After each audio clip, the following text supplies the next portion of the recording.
Now, kung may oras tayo, if you have any question, I will entertain questions. Anyway, maaga man tayo magtatapos. So, yung natapos lang natin na coverage ng exam, yun lang magiging coverage natin. We now go on the law on property. So, we start with article. Okay. I follow the syllabus still of Justice Tagiwa.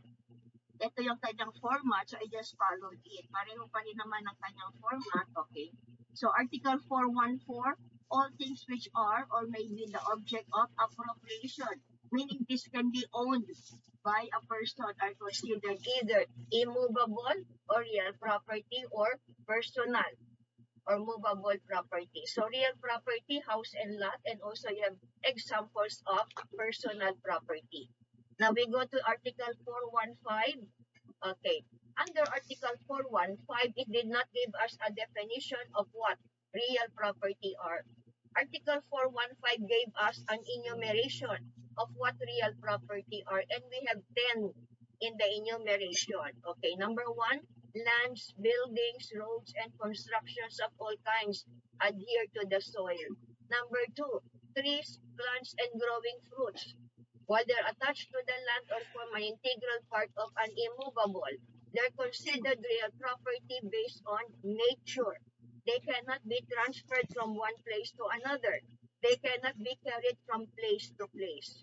So, nandun lang sila. So, if you look at number 1, and you have a TCT in your name, o kaya yung parents mo, merong TCT in their names. Now, you see that the land is the one that is registered with the RD.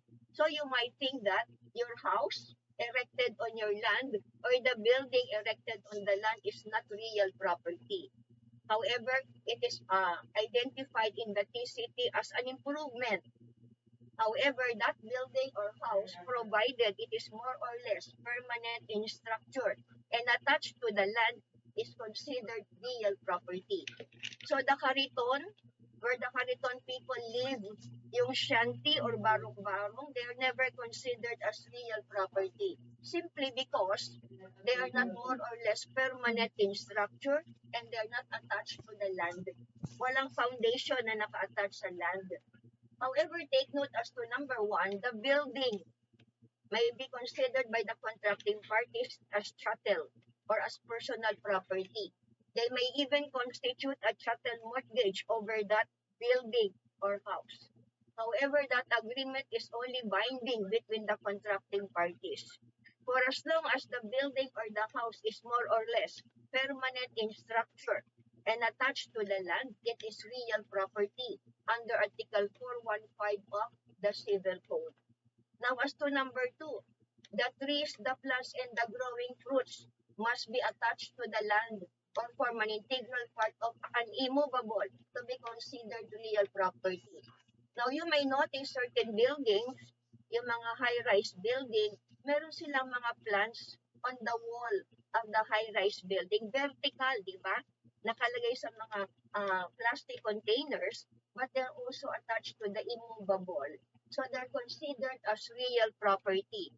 Again, the trees, the plants, and the growing fruits, even if they're still attached to the land, the contracting parties may consider them as chattels or personal property. In fact, the contracting parties may constitute a chattel mortgage over the trees, plants, and growing fruits. However, provided they are still attached to the land or form an integral part of an immovable, they are considered as real property. Now, number 3 and number 4, at first glance, they may look similar. They may look the same, but they are not the same. Okay, they are not the same. As to number 3, everything attached to an immovable in a fixed manner in such a way that it cannot be separated therefrom without breaking the material or deterioration of the object. Now, it doesn't matter who is the person who attaches the thing to an immovable in a fixed matter. It is immaterial kahit sino ang mag-attach nitong object na to an immovable in a fixed manner. However, what is important as to enumeration number 3, if you separate them from each other, meaning you separate the thing from the immovable to which it is attached, there will be breaking of the material or deterioration of the object. Our example here, if you can see on the screen, the stairway, itong hagdanan that you usually see attached to the wall of a high-rise building. So that if there is a fire, if there's an emergency, you can use that staircase. Magagamit mo yung hagdanan going down from the high-rise building. Now, what will be the effect if that staircase will now be removed and detached from the wall of the high-rise building? There will be breaking of the material or deterioration of the object. Masisira yung hagdanan if you now remove it from the wall to which it is attached, or the wall itself. Medyo mababasag ng konti yung semento doon sa pader kasi you will remove that particular hagdanan. So that is enumeration number 3. And as to number 4, it must be the owner. Okay, take note. It must be the owner of the immovable, any building or tenement, who attaches the statue, the painting, or the relief to an immovable with the intention that they will be attached permanently to the tenements. So number 1 difference ng number 3 and number 4. In number 3, it doesn't matter who attaches the thing to the immovable property. But as to number 4, it must be the owner of the land, building, or tenement who attaches the statue, the relief, or the painting with the intention to attach them permanently to the tenements. Another distinction. In number 3, if you remove them from each other, if you now detach that thing or material from that particular immovable, there will be breaking of the material or deterioration of the object, which does not apply as to number 4. Even if you now remove that particular statue, relief, or paintings, there will be no breaking of the material or deterioration of the object. They're considered real property by incorporation. The intention to attach them to an immovable in a fixed manner to an integral part thereof. Now, number 5 in the enumeration pertains to machinery. Machinery, implements, or receptacles intended by the owner of the tenement for an industry or works which may be carried on in a building or on a piece of land, which tend directly to meet the needs of the said industry or works. Now, if you look at this machinery, you will notice that it can move from one place to another. It can be transferred from one place to another. However, if all the requisites under enumeration number 5 are present, that personal property shall be immobilized. It now becomes real property. So what are the requisites under number 5? It must be the owner of the land, building, or tenement who places the machinery, receptacles, or instruments on said land, building, or tenement. Number 2, there is an industry or works that is being undertaken on said land, building, or tenement. Number 3, that machinery tends directly to meet the needs of the said industry or works. Number 4, that machinery is principal or indispensable to the needs of the industry or works, not merely incidental.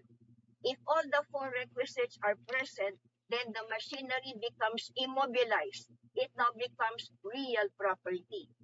So take note the general rule, it must be the owner of the land, building, or tenement who places the machinery on said land, building, or tenement.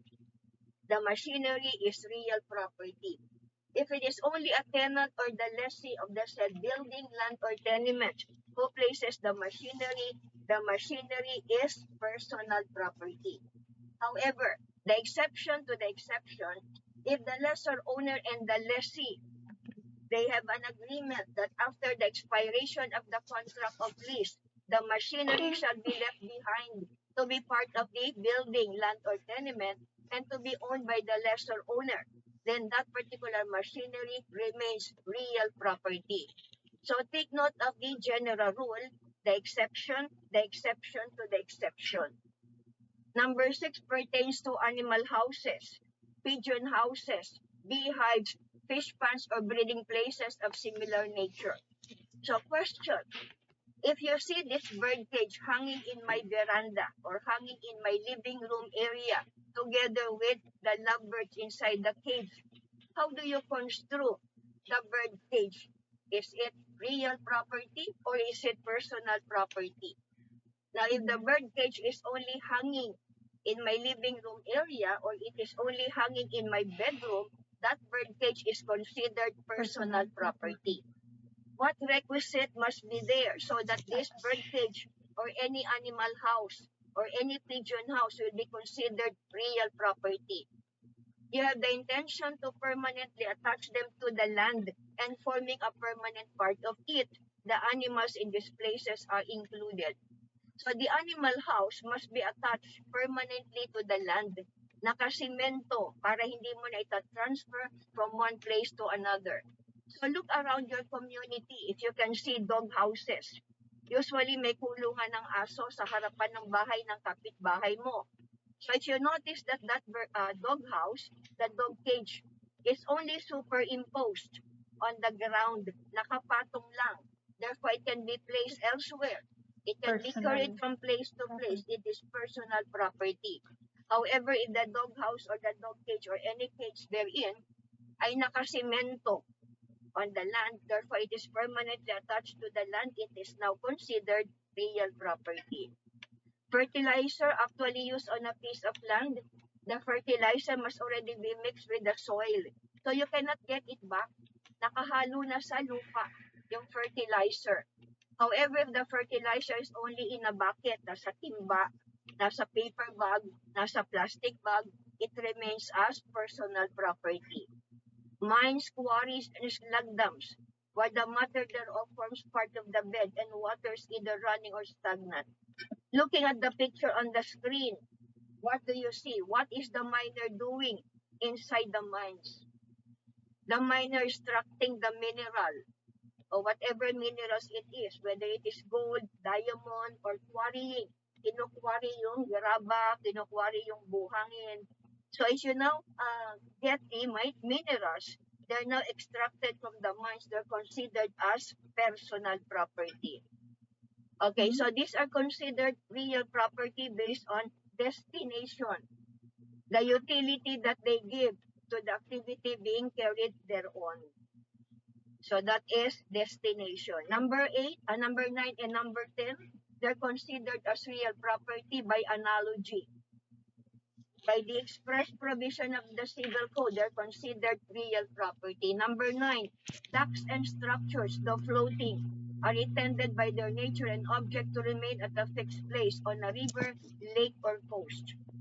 So these are actually vessels. As a general rule, they can move from one place to another.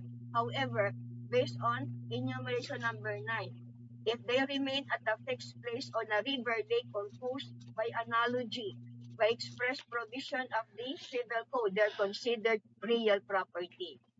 And lastly, number 10, contracts for public works and servitudes and other real rights over immovable property. Now take note, this is not the document.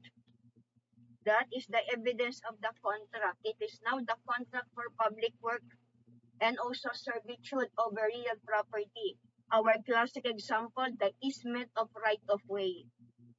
That is a real property because there is an encumbrance. There is a servitude over a real property. And we will be discussing easement during our course of the study. Hindi ngayon, but later on, that will be included in the final examination already. So these are considered real property by analogy, by express provision of the Civil Code. I will no longer discuss with you Articles 416 and 417 on what are considered personal property. But let us discuss the test to determine whether the object, the thing, or the property is real or personal By property. destination. Actually, there are only 2 tests. However, we consider them as 3 tests.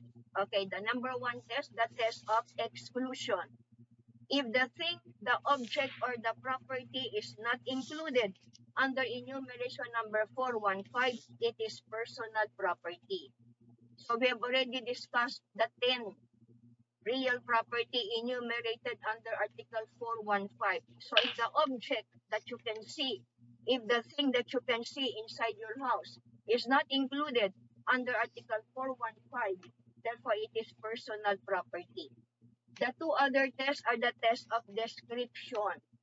If the thing, the object, or the property can be carried from one place to another, and the transfer from place to place will not injure or will not damage the thing itself, or the immovable to which it is attached, it is considered personal property. So look around the place where you are now. You can see some things that are Naka-record considered naman. real property. You may see also Balikan na things lang that are natin. considered personal property. If you can Sobrang bring bilis. out of your room your bag, your table, your chair, your bed, they're considered as personal property. But if they cannot be carried from place to place, and if you bring them out, the immovable to which they are attached, or even the thing itself, will be injured or destroyed. They are considered real property. So yung split type air conditioning unit, naka-attach sa wall. Yung electric fan mo, kung naka-attach sa wall, therefore it is also considered real property. So you now determine which among your properties there inside your room or inside your house are real or personal property. Article 420, the following things are property of the public dominion. Now, why do we consider them as property of the public dominion? They are owned by the state in its governmental capacity. They can be used by everybody. They are for public use. Okay? Number one, those intended for public use such as roads, canals, rivers. Yung river, kapag ito ay floatable and navigable, nagagamit pa. Okay, that will be considered owned by the state under its governmental capacity. Property of the public dominion. They cannot be acquired by anyone. So what are the characteristics of property of public dominion? They're outside the commerce of men. They cannot be registered in the name of a private person. They cannot be acquired by prescription no matter how long you possess that property. Okay, so these are properties that are for public use. No discrimination to anyone. You can make use of this property. You can use the river, you can use the roads, the canals, and even the street, public street. Now, those which belong to the state without being for public use and are intended for some public service or for the development of the natural wealth, yung ating natural resources. Kung meron makikita na oil, diba meron daw nakikita sa Palawan, okay? Also, public service, it is not for the use of everyone, kaya hindi siya for public use. However, they're also for public service. Good example, a public hospital. Okay, yung San Lazaro, Philippine General Hospital, hindi yung private hospital, they're public hospitals. You can make use of them if you need to use them. If you are sick, you go to the hospital. Lalo na kung wala kang pera, public hospital. Now also, if you are a government official and you're entitled to a red-plated vehicle, okay, so you can use the vehicle. That is also for public service. But they're only allowed to be used by certain public officials. So high-ranking public officials natin, red plates, they can use that. But that is also property of the public dominion. Now, you're also issued, sabihin na natin yung firearm. You're a policeman. Okay, you're issued that firearm. Hindi mo sarili yan. In-issue lang sa'yo. Therefore, that is also for public service. Not everybody will be issued that firearm. Article 422, property of the public dominion when no longer intended for public use or for public service shall form part of the patrimonial property of the state. So even if before it is for public use or for public service, but later on, hindi na kailangan ng ating estado, hindi na kailangan ng state, they are now converted into patrimonial property of the state. Now later on, it is the executive department who will now say that this is no longer for public use, no longer for public service. It now became patrimonial property of the state. Article 424, property for public use in the provinces, cities, and municipalities consists of the provincial roads, city streets, okay, ito mga streets, mga squares. Again, for public use, no discrimination whatsoever. If you want to go to the public plaza, you can do that. If you want to go to and use the public roads, city streets, you can also do that. No favoritism, no discrimination against anyone. All other property possessed by any of them is patrimonial, meaning private property, and shall be governed by the civil code without prejudice to the provisions of special laws. Okay, what is ownership? What can you do if you're the owner of a specific property? So under ownership is that independent right of a person to the exclusive enjoyment of a thing, including its disposition and recovery, subject only to the restrictions established by law and the rights of others. So if you're the owner of a certain thing or object, you have full and exclusive ownership. You have the full attributes of ownership. Ang tawag dito, whose, mga whoses natin. Whose utendi, the right to use. Whose abutendi, the right to abuse. The right to possess, so in English, the right to possess, the right to use, the right to enjoy the fruits, and even the right to dispose of your own property without any other restriction except those that are established by law, if there is now a legal easement, or the rights of others. So what are the limitations on the right of ownership? The Pinipicturean mo right ba? to ownership is not absolute. You cannot do what you want to do with Pinipicturean respect mo? even to your own property. There is a limitation based on the inherent powers of the state. Now, you already finished your constitutional law, and probably you're now taking up constitutional law review or political law review. So what are the inherent powers of the state? Police power, the power of eminent domain or expropriation, and the last one, the power of taxation. So unahin muna natin yung police power. If you own a building and there's no repairs that you are doing on your own building, it is so dilapidated, it is now falling into pieces. Therefore, under the police power of the state, it may compel you to make the necessary repairs or to demolish your own building to make it safe for others. Or if you do not want to do that, then the state will be the one to do it for you, charged to your account. Babayaran mo yung local government unit or even the state for doing the necessary repairs or demolishing your building based on the general welfare clause. And that is the police power of the state. Now, under eminent domain, you cannot prevent the state from taking your private property for public use. However, it is subject to the payment of just compensation. Moreover, under taxation, you cannot prevent the state also from collecting taxes from you. If you own real property, you have to pay your realty taxes. And if you're working, you also have to pay your income tax. So this is the power of taxation. Taxes are the lifeblood of the nation. Now, we also have the limitation based on our fundamental law, the Constitution. Foreigners cannot acquire private lands in our country except by hereditary succession. And that is given under the Fundamental Law of the Land, our own 1987 Constitution. So you cannot sell your real property, your private lands to a foreigner even if the price is right. The law itself is also a limitation. There could be a legal easement of right of way. And once constituted already, you have to respect the legal easement.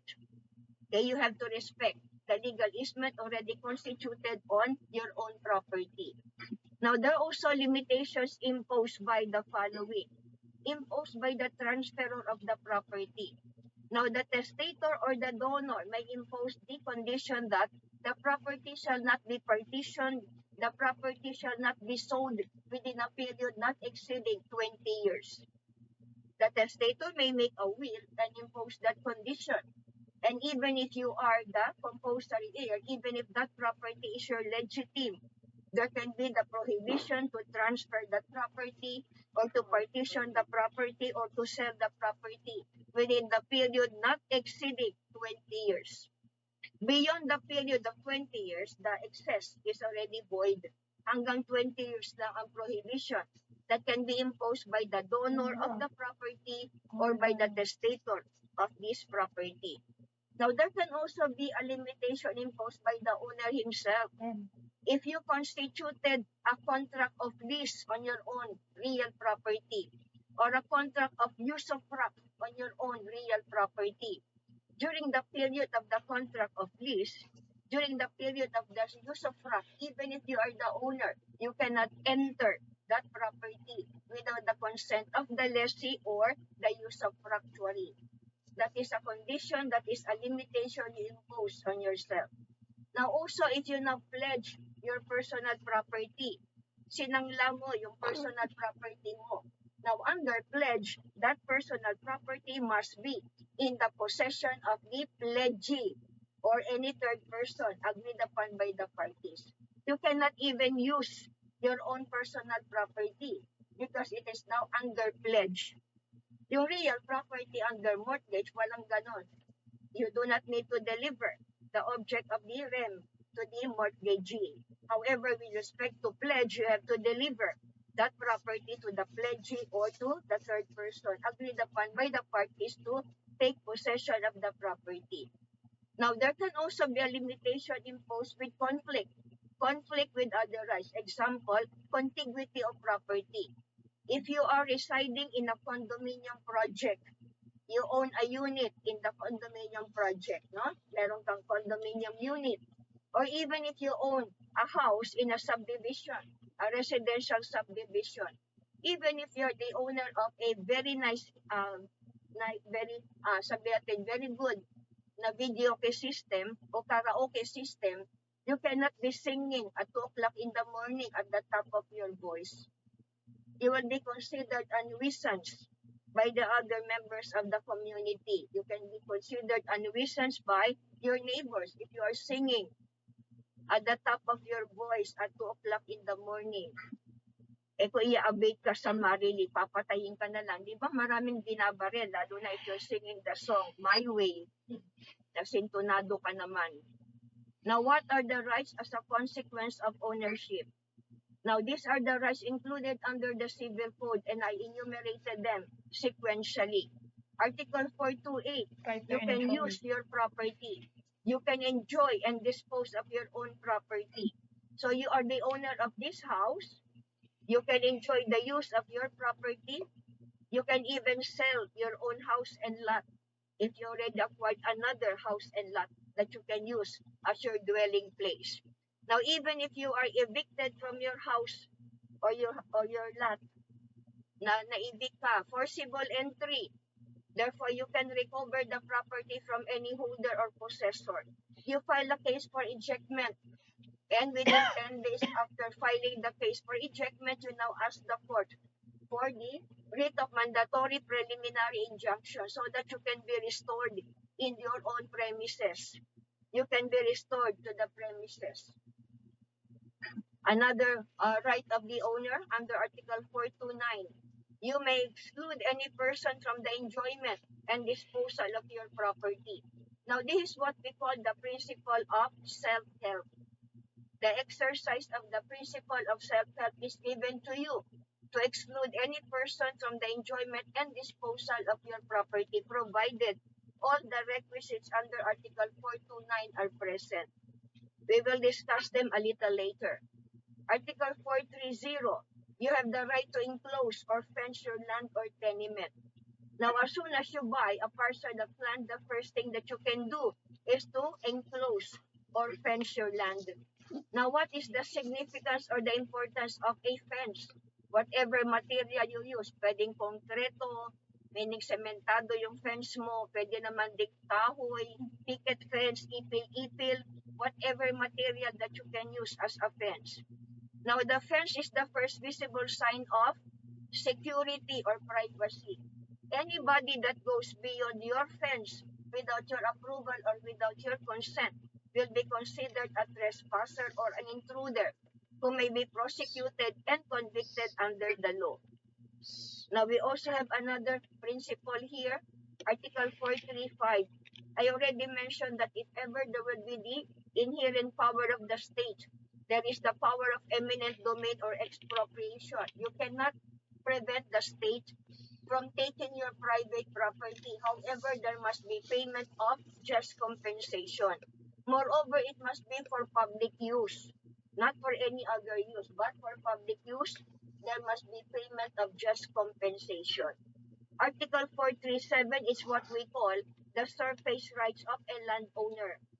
Now, you may construct any works or make any plantation above your land, and that will be okay, that will be fine. However, is that right absolute? The answer is no. It is subject to certain easements. You cannot construct a 100,000-story building because it will impair aerial navigation. Now, you can also excavate on your own property, provided you do not deprive your neighbor of sufficient lateral and subjacent support. That is also an easement that has to be protected. So then you can also find anything in your own land. Naguhukay ka, may nakita kang hidden treasure. Are you the owner of all the hidden treasure?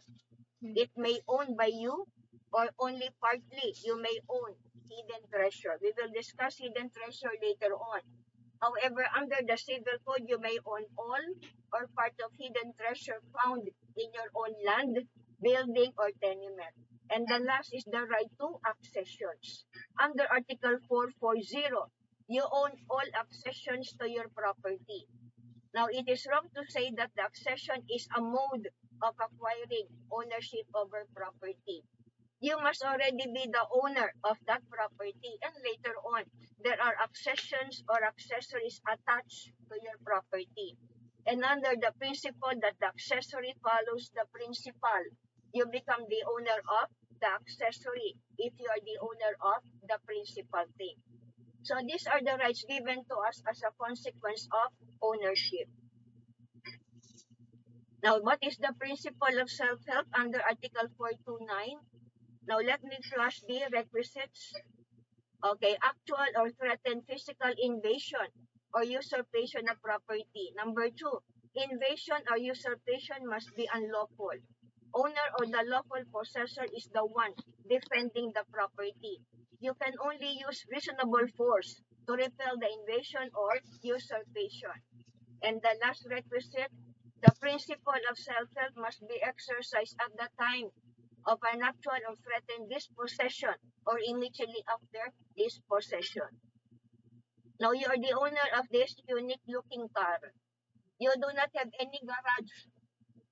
You do not own a garage, pero mayabang ka, bumili ka ng kotse kahit wala kang garahe. So, where do you park your car? Sa street, sa public street, sa harap ng bahay mo. Now, you can usually see that nowadays. Nakaparada, single file, yung mga kotse na mga walang garahe. So, this is your car. It is parked outside your home. Then later on, one morning, you went out of your house. You see a person seated at the front seat of your car, taking your car away from you. So, requisites number 1 to 3 are already present. Number 1, there is actual or threatened physical invasion or usurpation of your property. Number 2, the invasion or usurpation is unlawful.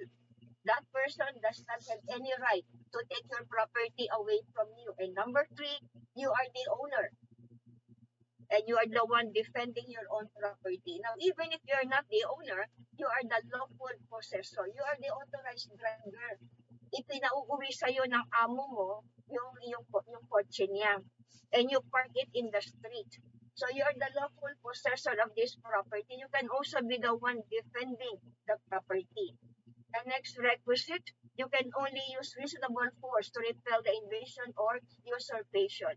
Even if you have a gun, you cannot just shoot that person. Pag namatayan, homicide kagad o kaya murder ang pwede i-file sa iyo kung may qualifying circumstances. So you can only use reasonably necessary force to repel the invasion or usurpation. And more importantly, the principle of self-help may only be exercised at the time of an actual or threatened dispossession or immediately after the dispossession. Now, let us assume you were not able to repel the invasion or the dispossession made by that person trying to take away your car from you. That person was able to take the car. nakuha niya yung kotse mo. However, 7 months later, o kaya even 1 year later, nakita mo siya. Court. Nakita mo the same person who took away your car from you. Can you still exercise the principle of self-help? The answer is no. Another principle, another article in the Civil Code comes into play. Article 433 of the new Civil Code, disputable presumption of ownership. The requisites are the following. There is now actual physical or material possession of the property, and it is under claim of ownership.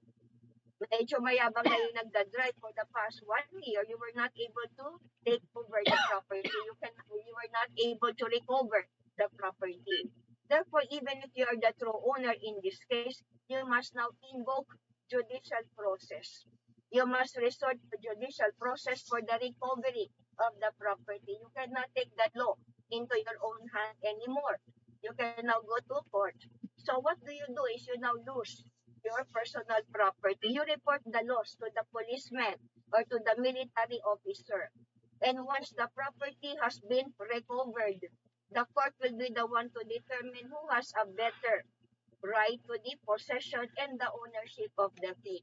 You now seek judicial intervention. You can no longer exercise the principle of self-help. Now, this is the doctrine of state of necessity. So what are the requisites under this particular doctrine of state of necessity?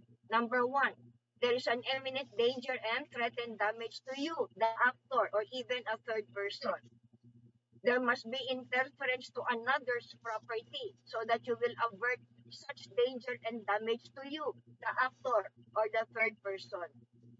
And number 3 said damage to you is much greater than the damage to the property owned by a third person.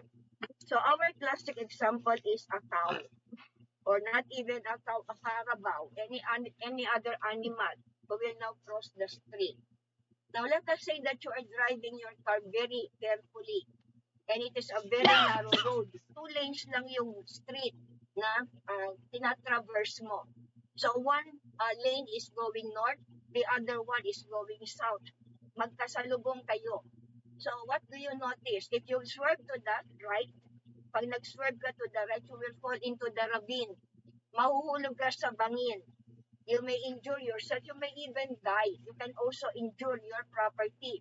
Masisira yung kotse mo. Babagsak ka sa bangin. But if you now swerve to the left, you will meet head-on the vehicles coming from the opposite direction. Okay? Hindi mo rin gusto yon, because there will be a vehicular accident. You may also die because of the accident. You will also destroy your own vehicle.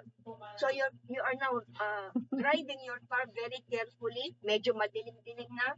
Mag-aalas 7 na. Medyo kulimlim. Paulan-ulan ng konti. So you're driving your car carefully. You do not want to go to the right or to the left lane. So what do you see crossing the street? The cow. Minsan nag-iisa lang yung cow or carabao. Minsan marami sila, 2, 3. And the owner is tagging along. Nahuhuli yung owner. So what will you do? There is no allowance or no luxury of time. You cannot just think and think kung anong decision ang gagawin mo. Will you now make the decision like me? What will be my decision? Okay, you kill the cow.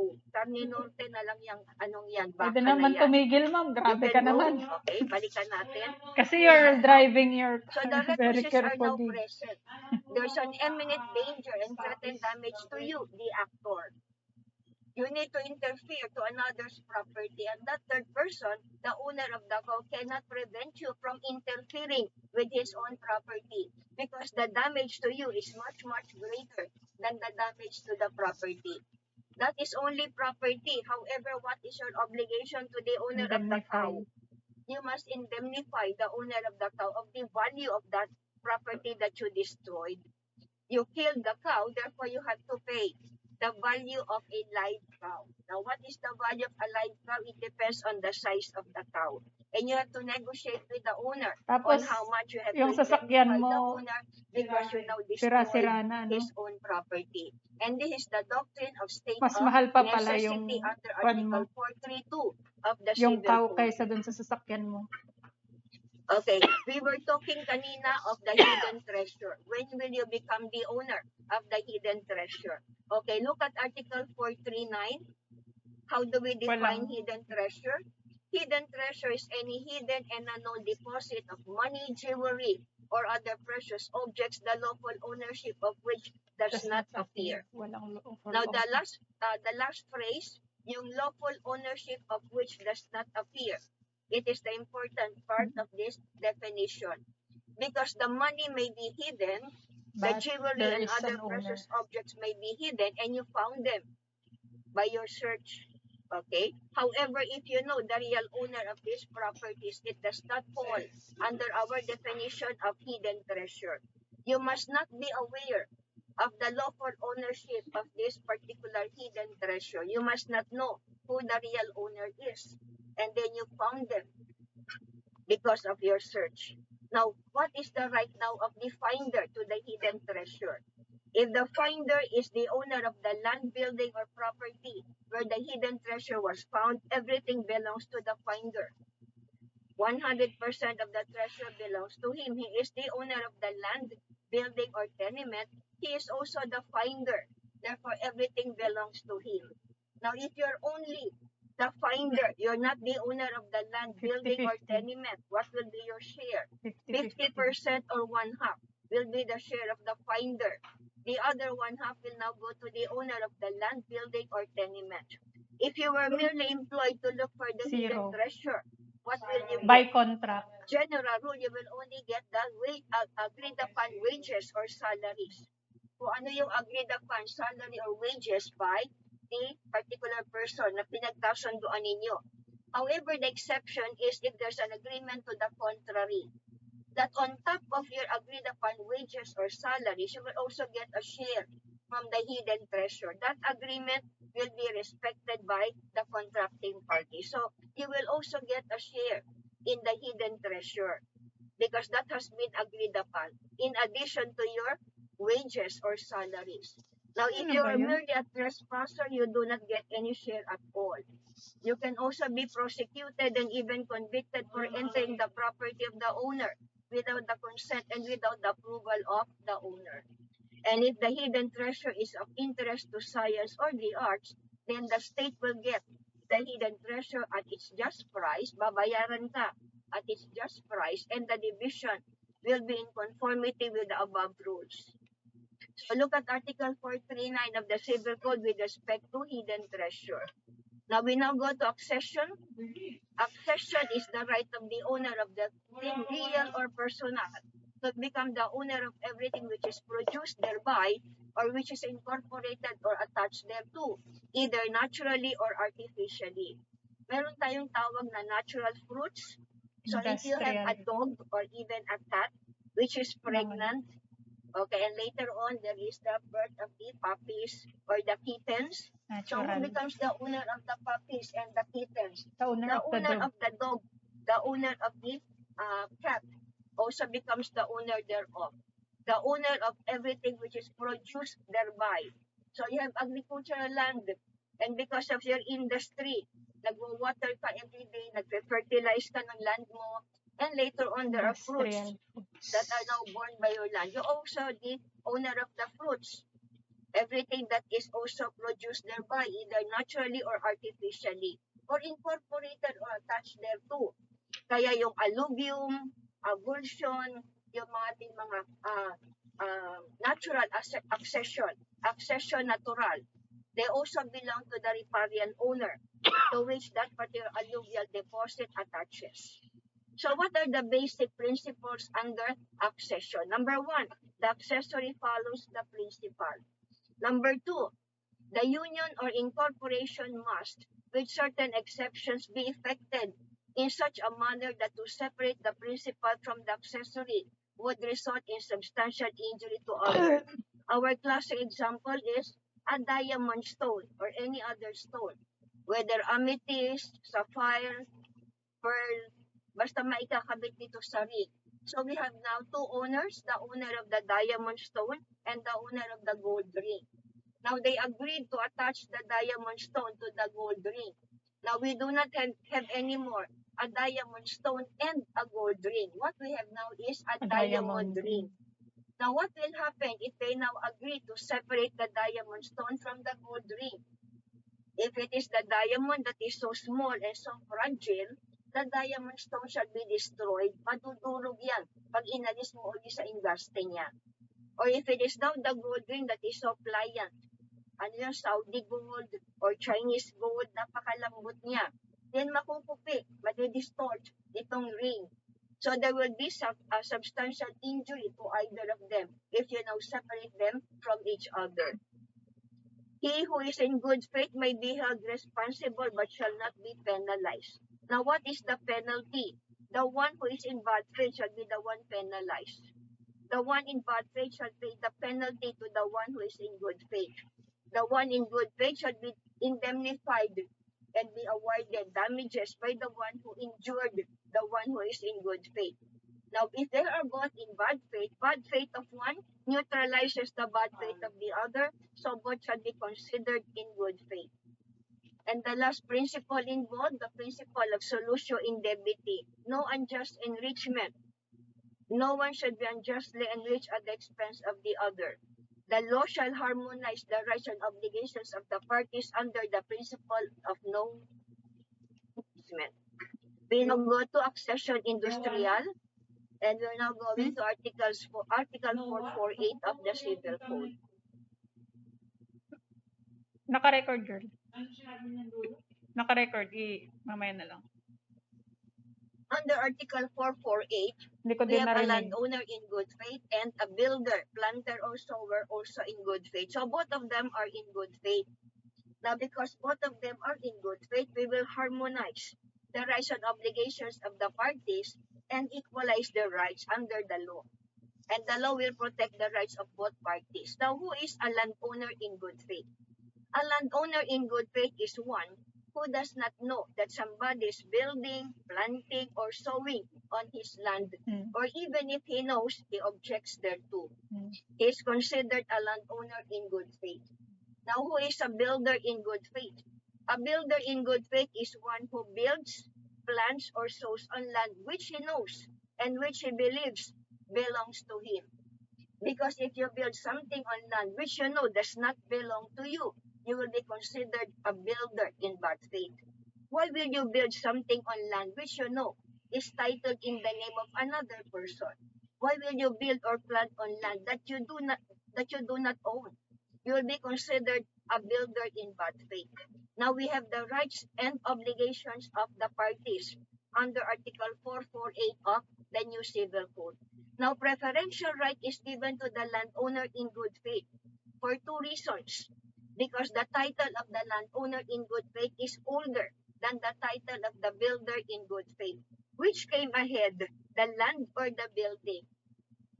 Naturally, the land came ahead before the building was constructed on the said land. Therefore, the title of the landowner in good faith is older than the title of the builder in good faith. And under the principle of the accessory follows the principal, and you're the owner of the principal thing, which is the land. Therefore, you also become the owner of the accessory, the building or the trees or the plants that are planted on your own land. Now, preferential right is given on the landowner in good faith. The landowner in good faith is given the privilege to make the choice.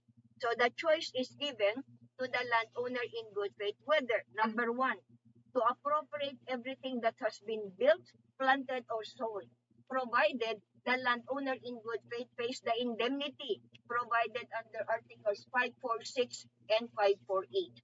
And that is the reimbursement of the necessary and useful expenses incurred by the builder in good faith. Now, another right of the landowner in good faith is the right to sell the land encroached upon, provided the value of the land is not considerably more than the value of the building or the trees. If the value of the land is considerably more than the value of the building or the trees, then the remedy is a forced lease. The terms and conditions of the forced lease will be based on the agreement of the parties. If they cannot agree, the court shall fix the terms thereof. So essentially, there are only two rights of the landowner in good faith. the right to appropriate, meaning the right to be the owner of everything that is built, planted, or sown on his own land, or to sell the land encroached upon. The forced lease comes into the picture only if the value of the land is considerably more than the value of the building or the trees or the plants. Okay? If you are now the builder in good faith, what are your additional rights aside from the right of reimbursement of the necessary and useful expenses incurred in the construction?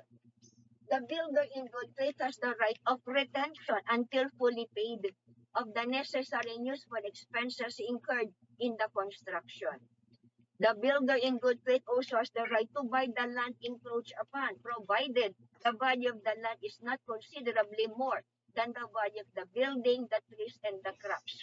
Otherwise, if the value of the land is considerably more than the value of the building or the trees, the remedy again is a forced lease.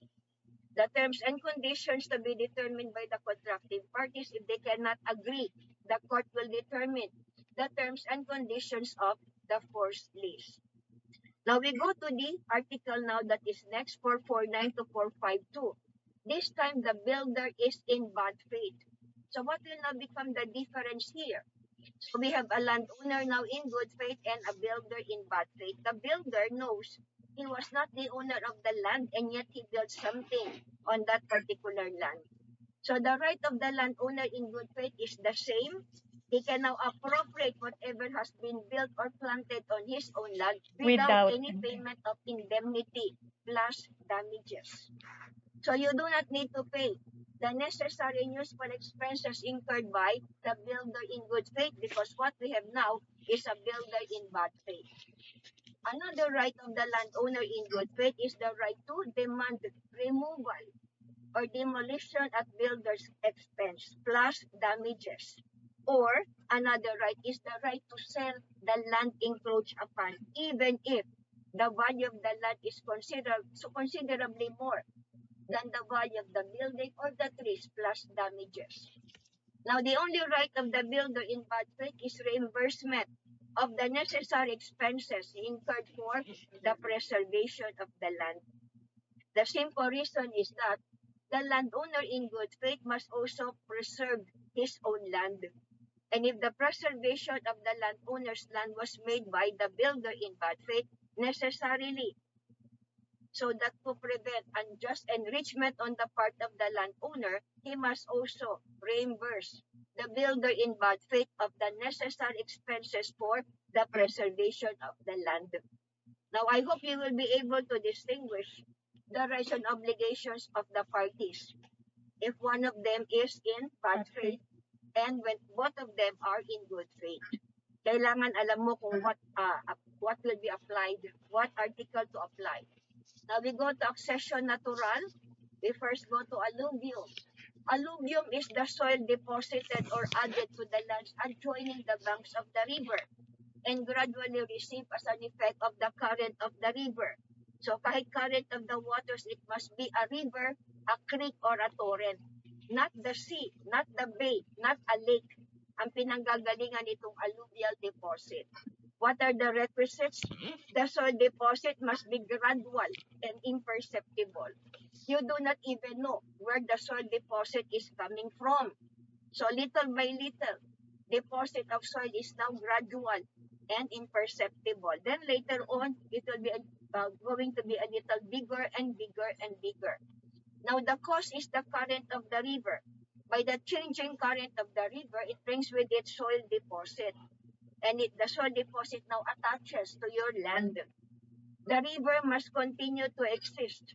The increase must be comparatively little, but I said little by the lapse of time, that particular additional land now becomes bigger. And number 5, the lands where accretion takes place must be adjacent to the banks of the river. So if you are the riparian owner and your land is adjacent to the banks of the river, therefore your land will be receiving soil deposit. Now, who becomes the owner of the alluvial deposit? The owner of the land, meaning the riparian owner, who is the owner of the land where accretion takes place. kung saan nag-a-attach itong alluvial deposit. You become the owner of the alluvial deposit ipso facto, even without any act of possession. However, the colatilla here, you cannot also prevent another person from being the owner of the portion of the alluvial deposit. If another person now occupies and possesses your portion of the alluvial deposit in the concept of an owner. And what are the characteristics of possession in the concept of an owner? Open, public, continuous, adverse, peaceful, within the period required under the law. So this possession must be extraordinary possession, 30 years or more. If there's another person who occupied your property, the alluvial deposit may belong to that person. So what is the moral lesson here? Although there's no alluvial deposit which was attached to your land, it is not automatically titled in your name. Therefore, you have the alluvial deposit measured, surveyed, and titled under the torrent system. And that is the time you can prevent another person from becoming the owner thereof, because you have now placed the property under the torrent system. You are now the owner, the titled owner of this property. Now, next after alluvium, we now go to avulsion. What is the difference between alluvium and avulsion? In avulsion, the accretion takes place whenever the current of the river, again, a river is involved, not an ocean, not a bay, not a lake, okay, river, creek, or torrent segregates from the estate on its bank a known portion of land and transfers it to another estate. So this time, the requisites are the following. There is an abrupt and sudden segregation. There is segregation or transfer of the parcel of land which is caused by the current of a river, creek, or torrent. So segregation is sudden and abrupt. The segregation or transfer must be sudden or abrupt. So a portion of your land now is transferred to another's property. So you are A. And later on, because of the current of a river, creek, or torrent, a portion of your land together with standing trees are transferred now to the property of B. The portion of the land transported is known or identified. You know that that land came from your parcel of land and there's still standing trees. Now, who becomes the owner of the portion of land that is segregated and transferred to the property of B? A remains the owner of that portion of land transported suddenly and abruptly to the land of B, provided he removes the portion of the land and brings it back to his own property within a period of 2 years. 2 years from segregation, bring that property back to your own property. And the same will apply as to the standing trees.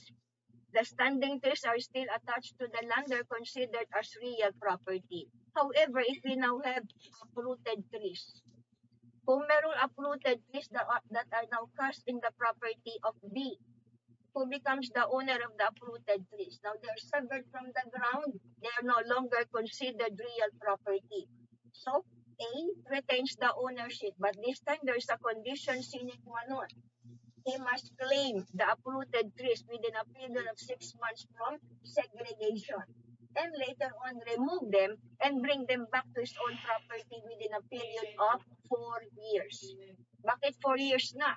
Because you lose possession of personal property in good faith and with just title in 4 years. They are no longer real property because they have become uprooted from the land. Therefore, they have become personal property. 4 years from segregation, you bring them back to your own property. Now, what about abandoned riverbed? What are the requisites for abandoned riverbed under Article 461? There must be a change in the course of the river, and the change must be sudden so the old riverbed may be identified. The change in the course must be more or less permanent. Okay, so there is a river between the land of A and B. Okay, later on there was a change in the course of the river. It now is traversing the land of A. So instead of traversing away from the land of A and B, the river now is flowing on the land of A. Therefore, A will lose a portion of his land. So number 3, The change of the riverbed must be a natural one. There must be no human intervention, no artificial means. And number 4, there must be definite abandonment by the government. Now, the local government officials can bring back the river to its old course. Therefore, it will not be denuding the land of A. Hindi nagtotraverse sa land ni A. However, if there's no definite abandonment by the LGU officials, therefore, we will now have an abandoned riverbed. So the land now, originally the river, of course, the riverbed where there is water, magda-dry up. And therefore, that will become the abandoned riverbed. The river must continue to exist traversing the land of A. And therefore, the old riverbed will now be dried up. And that will be a fertile, very fertile land. Who can now avail of the abandoned riverbed? General rule, it must be A who will avail of the abandoned riverbed in proportion to the area that he lost.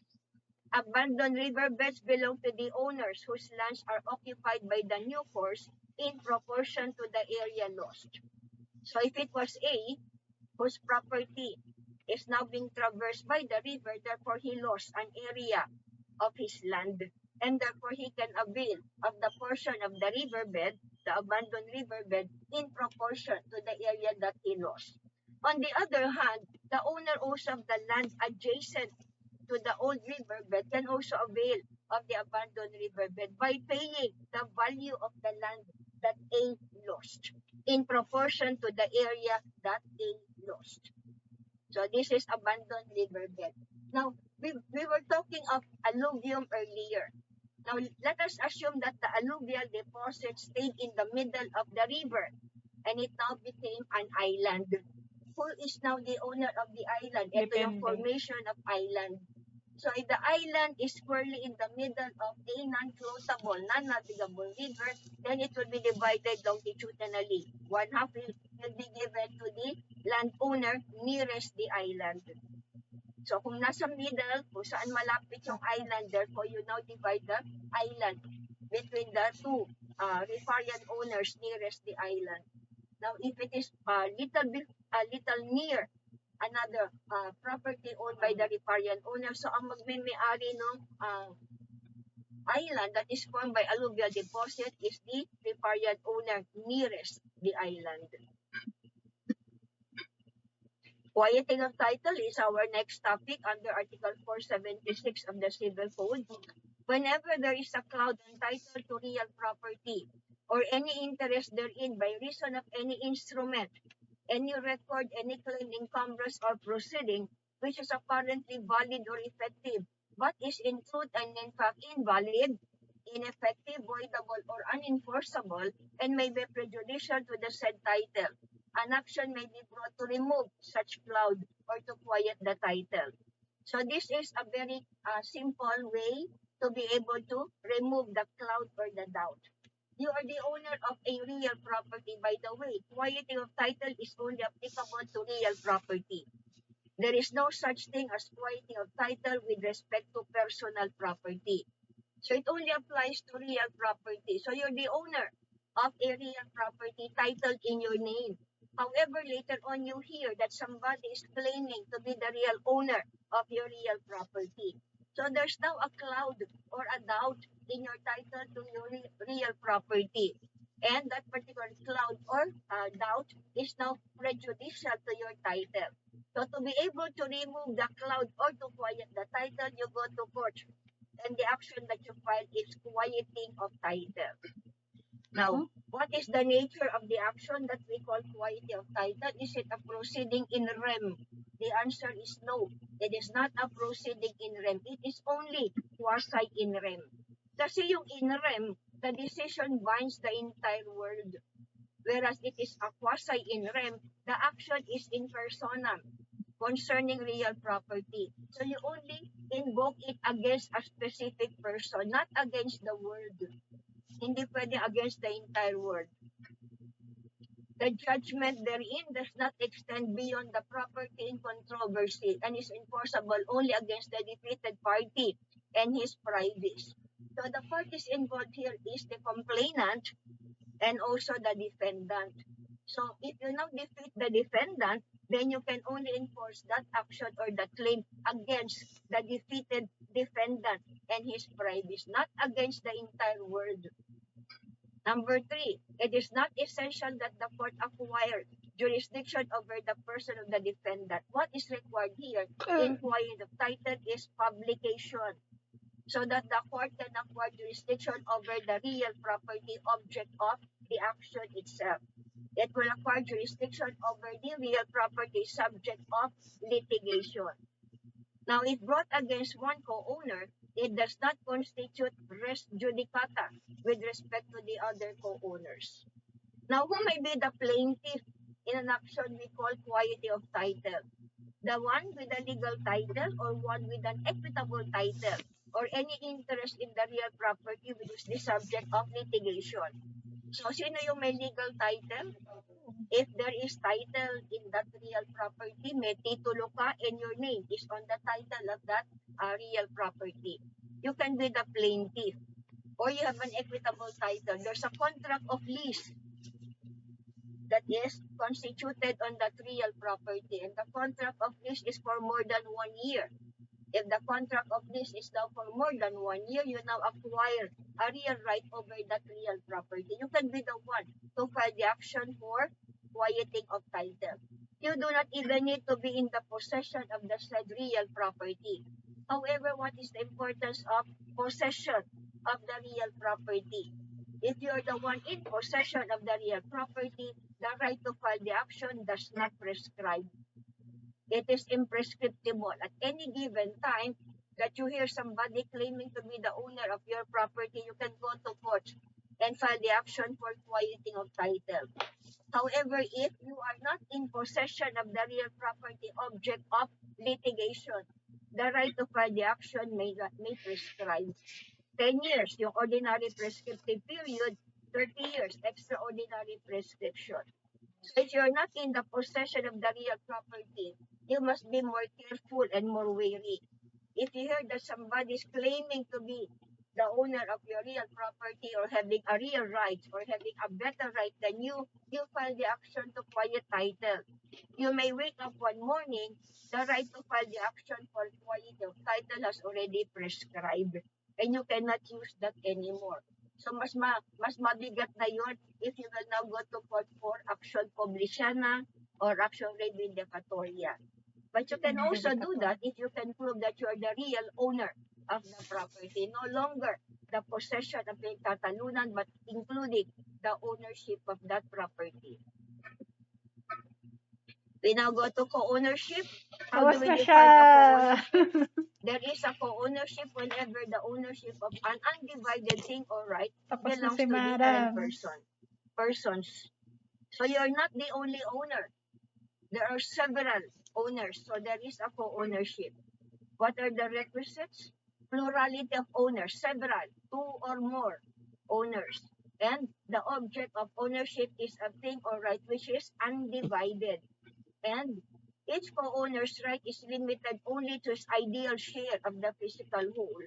You are not the owner of the entire property. You only own a proportionate portion of that particular property, a pro indiviso share, an aliquot portion, an ideal share of the physical whole.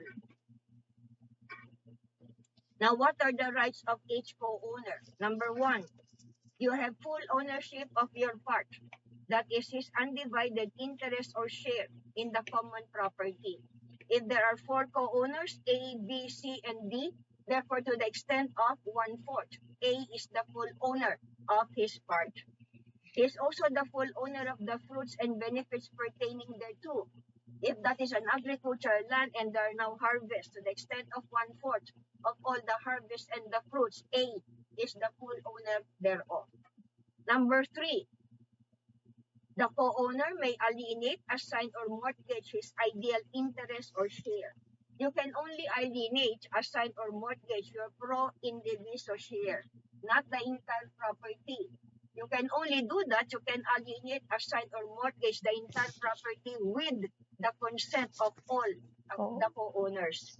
If you do not have the consent of all the co-owners, you may only alienate or dispose, assign, or mortgage your pro indiviso share or your ideal share in the co-owned property. Now, there is also the right of legal redemption in case the shares of all the other co-owners or any of them are sold to a third person. Now, what is the right of legal redemption? If any of the co-owners sold his own pro indiviso share to a stranger, a person who is not a member of the co-ownership. For example, if there are siblings who are the co-owners of this real property, you might not want a stranger to come into the co-owned property, especially if you're all single women and you're all single. And you're all women who are living in that house that is owned in common. So you would like to legally redeem the property that was sold by any one of the co-owners to a stranger. What is the period of legal redemption?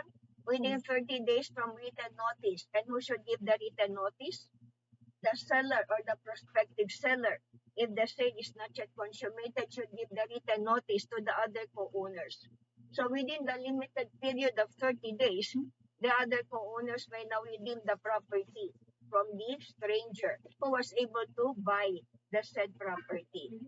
Now, you may even substitute another person in the enjoyment of your part. But this right of a co-owner is not absolute. The Baka other magkaiba ang co-owners right may of object to the redemption at right to substitution when repurchase. personal rights are involved. In my example earlier, the co-owners are single women. They're siblings to each other, magkakapatid. They now co-own a house and they live there. Now, let us suppose one of the co-owners, A, would want to substitute another person in the enjoyment of her part. Papapasukin niya sa co-owned house is a man. Therefore, the other co-owners may object to the substitution because their privacy, their security may be intruded upon if another person, a stranger, more so a man, will come into the picture. Now, you can renounce so much of your interest as may be equivalent to your share of the expenses and taxes to exempt you from paying the said obligation.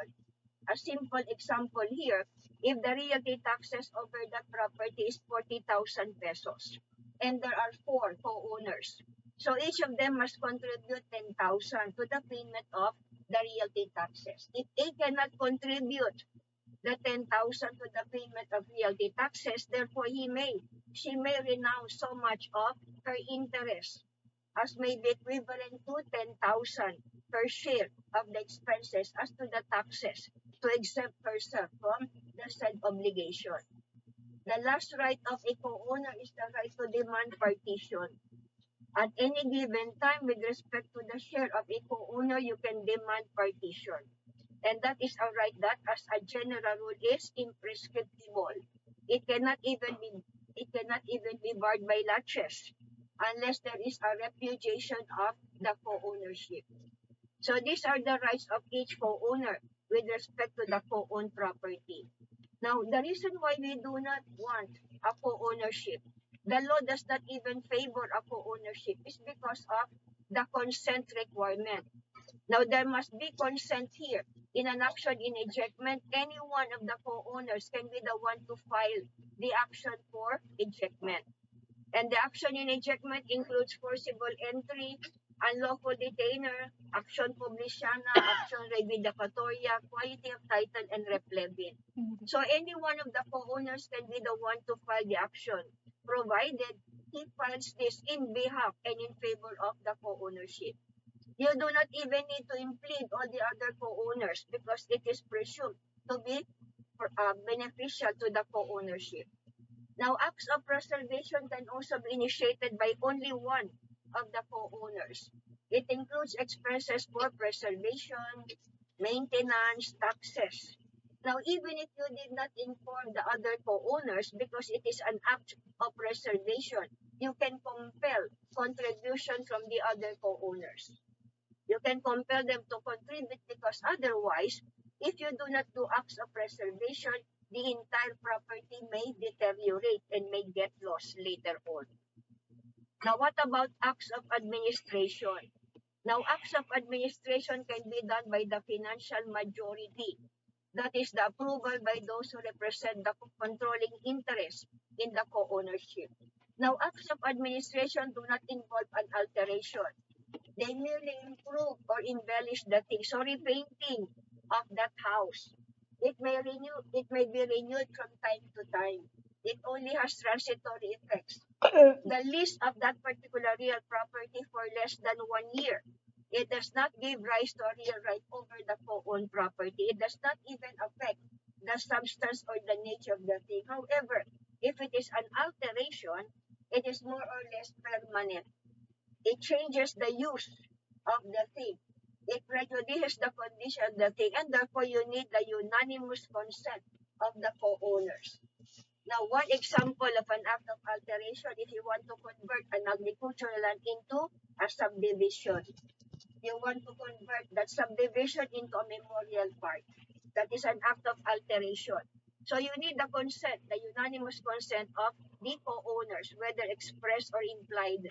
However, to recover the expenses that you need to spend for the alteration, you need the express consent of all the co-owners. They must agree to defray also the expenses for the alteration. How do we now terminate the co-ownership? Number 1, consolidation or merger in only one of the co-owners of all the Tapos na siya. interests of the other co-owners. Now, if one of the co-owners is affluent or rich, you can buy out the interest of all the other co-owners. Bilhin mo yung kanilang Pag share ayaw nila. and consolidate or Bebenta. merge into only one of the co-owners all the interest of the other co-owners. There's no co-ownership anymore. There is only one owner. Ha? I-buy out mo silang lahat from that co-owned property. Pwede niya ding Total i-redeem destruction kasi. or loss of the property Oo co-owned. nga. Kung nangyari dito yung Yolanda before, and there is a co-owned property that is washed away by the flood, katulad yung nangyari din dito Pag sa ni-redeem niya, sa kanya na lang yon. Typhoon Tabi. If there was loss, total destruction of the Kasi property naghati na sila sa co-owned, share. we now terminate the co-ownership. Number 3, acquisitive prescription in favor of a third person or a co-owner who has repudiated the co-ownership. We will discuss this later. So by that repudiation of the co-ownership, that person became the full owner of the entire property. There is no co-ownership anymore because that person was able to repudiate the co-ownership and all the requisites were present. Partition, whether extrajudicial or judicial, will also terminate the co-ownership. You become the owner of your pro indiviso share or your aliquot share. Termination of the period. What period are we talking about here? 10 or 20 years. Okay, when there is co-ownership by agreement of the parties. It is what we call contractual co-ownership. 10 years is the period of a contractual co-ownership. At the end of the 10-year period, you can still agree to another 10-year period of contractual co-ownership. Or that imposed by the donor or the testator. This time, as I mentioned earlier, the testator by executing a will, the donor by also executing that deed of donation may impose that prohibition to partition the property. However, ito ay hanggang 20 years only. So the period has already lapsed. Nag-lapse na yung 20-year period. Therefore, you can now terminate the co-ownership. You can now partition the property and get the entire property that partly belongs to you. Pag may partition na, therefore, you will now get the property that will be allocated to you, allotted to you. Now, number 6, sale of the co-owners of the thing to a third person. It is the sale of the entire property. And later on, you divide the proceeds of the sale among the co-owners. Kung magkano yung napagbentahan, that will be divided among the co-owners. You now also terminate the co-ownership. Okay, Article 494, ito yung acquisition by prescription. General rule, you do not acquire the real property by prescription. No co-owner can acquire the whole property by prescription for as long as you recognize the co-ownership. The exception is if there is a repudiation of the co-ownership. What are the requisites for repudiation to be applicable? The repudiating co-owner must make known to the other co-owners that he is definitely repudiating the co-ownership and claiming complete, absolute, exclusive ownership over the entire property. The simple meaning here, one of the co-owners, that is, take for example A. A is now claiming that there is no co-ownership among the four siblings, that she is the only owner of the entire property. She is now definitely repudiating the co-ownership, and she is claiming complete ownership over the entire property. So that is the first requisite. And then the second requisite, the evidence of repudiation and knowledge on the part of the others must be clear and convincing. So what A must do, she must write letters to B, C, and D. You must send the letters through registered mail or by personal service. In that letter, A is now saying that she is the full owner of the entire property. And you send the letter either by registered mail or by personal service. Bakit by registered mail? So that it will come back to you and you will be aware who received the letter and the date of the receipt of the letter. Or if the receipt of the letter was through personal service, pinadeliver mo sa courier, pinadeliver mo to your messenger. And later on, pinapirma, the one who is there, the co-owner, alleged co-owner, pinapirma inclusive of the date. Therefore, you know that the letter has been received by the other co-owners. Therefore, the evidence of repudiation and the knowledge on the part of the other co-owners must be clear and convincing. Letter C. Now, A must possess the property in the concept of an owner. And the characteristics again of possession in the concept of an owner are the following: open, continuous, public, peaceful, adverse possession for the period of time required under the law. With good faith and just title, 10 years only. Without good faith and without just title, 30 years. And later on, prescription will start from such repudiation. The period of prescription will start from letter A, not from letter C. Kaya nga, you will become the full owner, exclusive and absolute owner from the time that you make known to the other co-owners that you are repudiating the co-ownership and claiming absolute ownership over the entire property. Okay, when do we have partition? Now, this is one right that can be demanded by any of the co-owners at any given time without any reason at all with respect to your own share. A co-owner can demand partition at any time insofar as his share is concerned. As a general rule, it cannot even be barred by laches, absent a repudiation of the co-ownership by a co-owner. Yun lang yung ating exception, if there is a repudiation by a co-owner. Now, if you are one of the other co-owners and there was a claim for repudiation of the co-ownership, what you can do is to dispute the repudiation being done by A. I-dispute mo and claim that there's still a co-ownership ongoing between the co-owners, because otherwise, if you do not do that, then you will wake up one morning, A has already become the absolute owner of the entire property. Now, when can there be no partition? Now, as a general rule, you can demand partition at any given time insofar as your share is concerned. However, no partition if it is prohibited by agreement of the parties. Ito yung sabi natin kanina, for 10 years, there can be contractual co-ownership.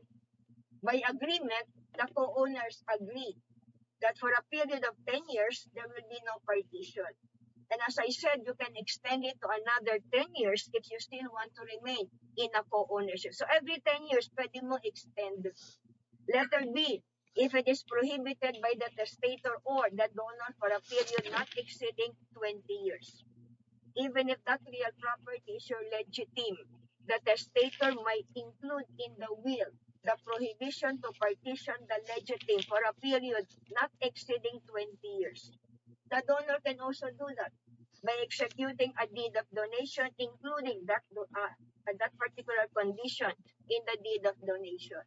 Prohibited. Now, if it is prohibited by law, now when we were discussing marriage, now you know that extrajudicial separation of property is not allowed under the family code. You can go to court for a judicial separation of property even during a valid marriage. But extrajudicially, it cannot be allowed. It cannot be done. That is prohibited by the family code. The legal nature of the common property does not allow partition. Our classic example, the party wall. If there is a party wall supporting the houses of two neighbors, then later on they agree to partition the party wall, what will happen to their houses? They will collapse, and therefore there will be destruction of their property. So the legal nature of the party wall does not allow partition. If physical partition would render the property unserviceable for its intended use. So you now resort to legal partition. Legal partition is resorted to if the property is physically indivisible. Example, a car. If there are 4 co-owners who contributed money to buy this car, 4 ang nag-share para makabili ng bago, brand new car. Therefore, there's a co-ownership over the car. However, can you physically divide the car? You cannot do that. Legal partition is resorted when the thing is essentially indivisible. So what is the procedure? You give the entire property to one of the co-owners. Or sell. And he will be the one to indemnify the share of the other co-owners. However, if you cannot agree who will get the personal property by himself, then you now sell the property, either in a public or a private sale, and the proceeds will be divided among the co-owners. So this is legal partition. We now go to possession. I want to include possession. So Oh my tapusin natin gosh. hanggang possession. Now, possession is the holding of a thing or the enjoyment of a right. Okay, so what are the classes of possession? Possession in your own name or in the name of another. The name of your agent or the name of your relative, but you are the one also in possession under your name. It can be in the concept of an owner. So you are in the possession of your house because you are the owner of the house. Or you are in the possession of the house because you are the tenant or the lessee or the use of property in the concept of a holder. You are not the owner, but you have legal possession of the property in the concept of a holder. Now also in the concept of an owner and the holder. In good faith or in bad faith. So who is a possessor in good faith? A possessor in good faith is one who does know of any defect in his title or in the mode of acquisition thereof. So you are in good faith. The opposite is a possessor in bad faith. So we have here an apartment. The owner of the apartment is in the possession of one unit. So in the concept of an owner. And there are now tenants or lessees who are also possessing other units of the apartment. They are possessing their own units in the concept of a holder. Merely temporary, not the owner thereof. Now, these are the presumptions regarding possession. So, these are mere presumptions, okay? Number 1, under 527, possession is always in good faith, unless you can prove that that possession is in bad faith. Okay, second presumption, Article 529. The possession continues in the same character in which it was acquired until the contrary is proved. So if you started possession in good faith, it will continue to be possession in good faith until it now is converted into bad faith. So the presumption here, you continue the possession the way you started it. If it was in good faith, it will continue to be in good faith. If you started it in bad faith, it will continue to be in bad faith until the contrary is proved. Okay, this is important, Article 533. Okay, letter A. In case of acceptance of the inheritance, the possession is being transmitted to the heir without interruption and from the moment of death of the decedent. So if you accepted the inheritance from your own father or from your own grandfather, it is presumed that you have accepted it, and it continues without any interruption from the death of the decedent. So ang reckoning point natin, when was the death of the person who died and you inherited that property? Now, even under the law on succession, that is true. There is only transmission of successional rights at the moment of death, not earlier. Not even before the death of that person, unless it is a different mode of acquisition. Pero ito, inheritance. So at the moment of death, there is no transmission of the right to the heir. Now, if that particular decedent is in bad faith, the bad faith is not transmitted to you. You acquire the property always in good faith because of Article 527. Now, in case you repudiated the inheritance, the heir is deemed never to have possessed the same. Pag nag-repudiate ka, you do not acquire any right over the property, and that is a stupid act to repudiate the inheritance. Okay. So if your predecessor in interest is in bad faith, how do you now convert it in good faith? Kasi bad faith will have to be converted to good faith so that you will be the one to be the owner of the property. Yung 30 is to 10. 30 is extraordinary possession of that property. So yun yung bad faith natin, no? 30 years. And also good faith here is 10 years. So you have to divide by 3 the possession in bad faith to convert it into good faith. So that is what we call tacking of possession. The possession of the present possessor will be added to the possession of the predecessor in interest so that you become the owner of that property. And you have to tack the possession always in good faith. Article 541, the possessor in the concept of an owner has just title and he cannot be obliged to show or prove it. So if you're in the possession of your house, you cannot be required to show that you have the title over that house and lot. If you are driving a car, you cannot also be compelled to prove your ownership, okay, because you are in the possession in the concept of an owner. You may not be required to show the OR and the CR of that car. 542, possession of real property presumes that of the movables therein. So if you are the possessor of a house, all the articles inside the house are presumed also to be owned by you, so long as it is not proved that they should be excluded. Pag meron third-party claim, pwedeng i-prove that the items inside your house are not owned by you. Example, kung may resibo, itong third party, who is now the third party claimant. But the presumption is, if you are in the possession of that house, everything inside the house is also owned by you, presumed to be owned also by you. Article 543, each of the participants of a thing possessed in common shall be deemed to have exclusively possessed the part allotted to him upon the division thereof for the entire period during which the co-possession lasted. So you are the owner even at the time that there is co-ownership or co-possession, even if the property now is divided and partitioned and given to you as your own share. Present possessor was also the possessor at some previous time, held the possession also during the intervening period in the absence of proof to the contrary. Ito yung reiteration also of the other provision here of the Civil Code. Continuous possession, lalo na if you are a possessor in good faith. It continues in the same character as you got it until the contrary is proved. One who recovers according to law possession of property unjustly law shall be deemed for all purposes which may redound to his benefit to enjoy the property without interruption. Now, what is important here is there can be no prescription. You lost something and it is personal property, and later on you were able to recover under the law the property that was unjustly lost Kasama ang from you. yung fruit There can be factory. no interruption here. You still have the right of prescription. The possession will not prescribe. So these are mere presumptions. Take note of that. And the presumptions may be rebutted by a stronger evidence to the contrary. Okay, acquisition of possession including possession based on tolerance. Article 536.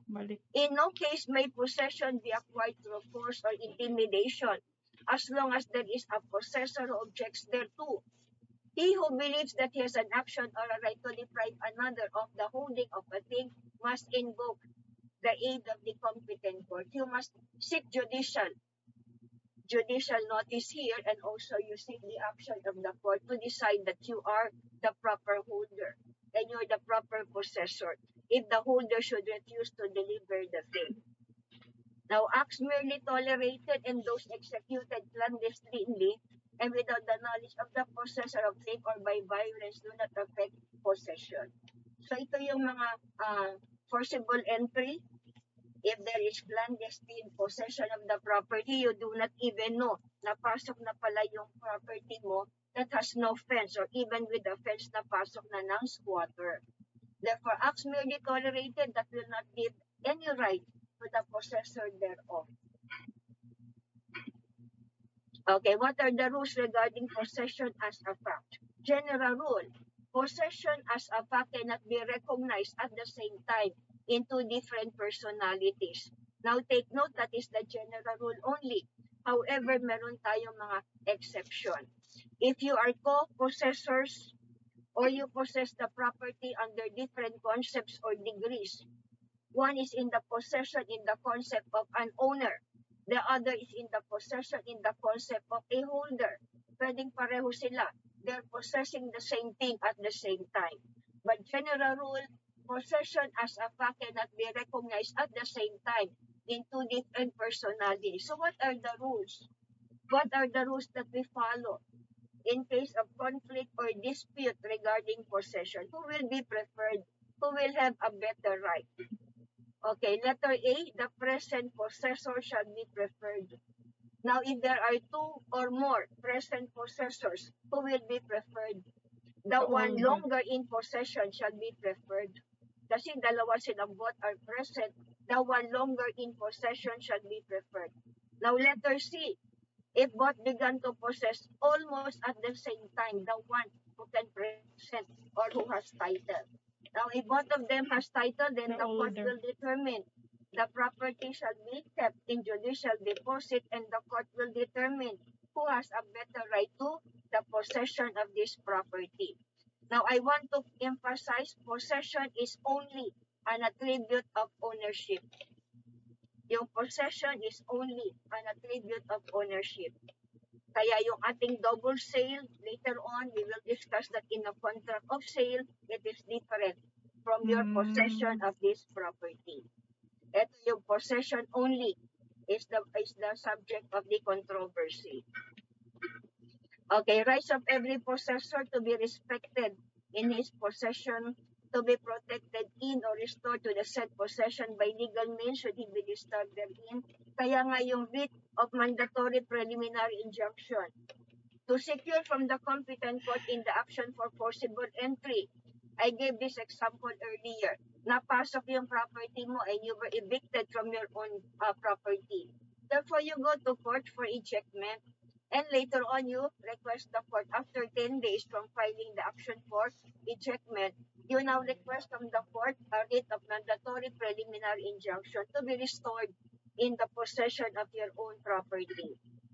Now, modes of losing possession, if there's abandonment of the thing, assignment made to another either by onerous or gratuitous title, ibinigay mo na, inassign mo na to another person, even with payment or gratuitous. Total destruction or total loss of the thing or because it goes out of commerce. Possession of another subject to Article 537. If the new possession lasted longer than 1 year, but the real right of possession is not lost till after the lapse of 10 years. Ito yung real property that you lose for a period of 10 years. Okay, possession of movables. The possession of movables is not deemed lost so long as they remain under the control of the possessor. So sometimes, lalo na yung mga seniors, they forget where they place their cell phone, they forget where they place their money, their eyeglasses. It usually happens to senior citizens. So the possession of the movable is not deemed lost so long as they remain under the control of the possessor, even though for the time being, momentarily, that person may not know their whereabouts. Makikita mo din yung later on, tinabi mo pala sa bag mo, tinabi mo pala sa cabinet mo, okay, it will also be seen. Now, this is also important, possession of movable acquired in good faith. It is equivalent to title, meaning, if you acquire the property in good faith, you bought it, it is equivalent to title, meaning you're the owner of that property.